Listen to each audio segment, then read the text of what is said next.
gives a shit what they call it.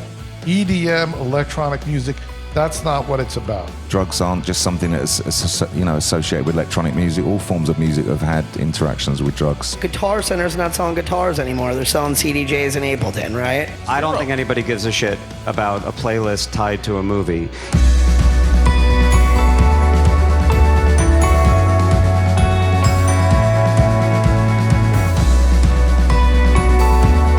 There's always this joke about notes. It's hard. Listen, like I said, when something's right, there's not a lot to say. Most of the conversation on a film and the development of a film and a soundtrack is about what's wrong. Nobody's cracked it yet. I mean, they made that bad Zach Efron movie last year, and then somebody's really got to get it right. Music is part of the texture of it, not about the music. See what I'm saying? Right. About the journey of some people actually going from place to place, from Ibiza to Mallorca or somewhere else in the south of France in the summer.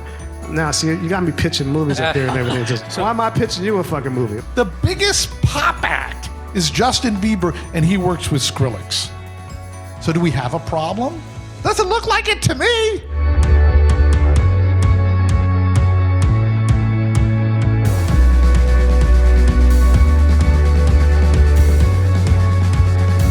You don't have to learn how to play the guitar up there and pretend you're Slash doing a solo.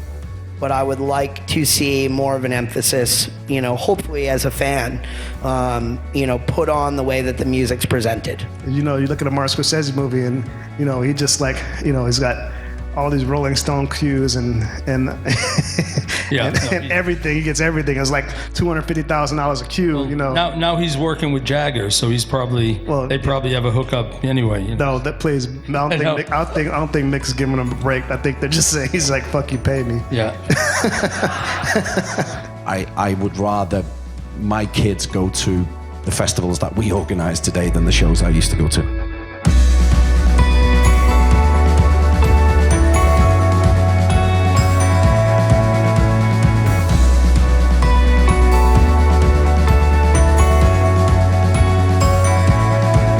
First of all, I still say Netflix is going to buy Spotify. Making a call right here. If they eliminated the dance tents at Coachella, the event would be over. I'm not interested in working with people where it starts with the money. Okay. I'm about people that are doing it for the art and the creativity and the experience for the fans and the best shows. And in 40 years, when you look back on it and read your history of the music business book, I want them to have a chapter in it. That's my goal with the artists that I work with. Wow, I think you should give him a round of applause for that, actually. That's a fucking big statement to make.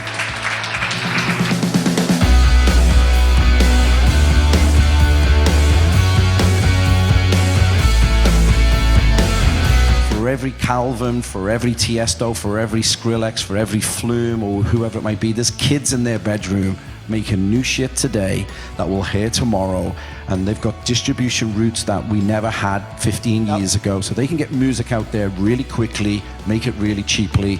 So dance music will always continue to change and transition and evolve. Play Prince music, party to Prince over the weekend, and give love to a very, very gentle soul and a very, very creative man